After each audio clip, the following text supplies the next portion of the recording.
ஸ்ரீவில்லிபுத்தூர் ஆண்டாள் கோயில் வருஷாபிஷேகம் வெகு விமரிசையாக நடைபெற்றது.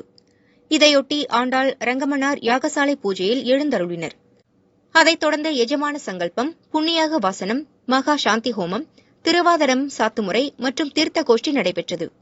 இதில் ஏராளமான பக்தர்கள் பங்கேற்று தரிசனம் செய்தனர்.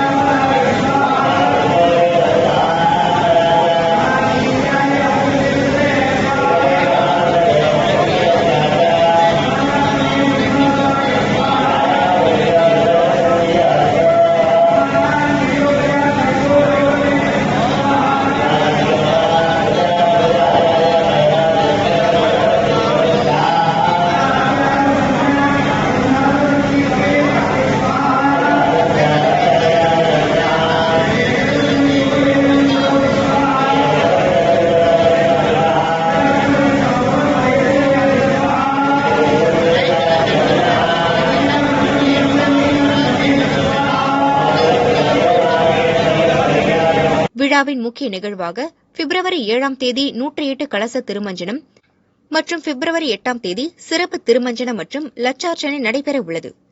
ஏற்பாடுகளை அறங்காவலர் குழு தலைவர் வெங்கட்ராம ராஜா தலைமையில் கோயில் பட்டர்கள் மற்றும் அலுவலர்கள் செய்து வருகின்றனர்.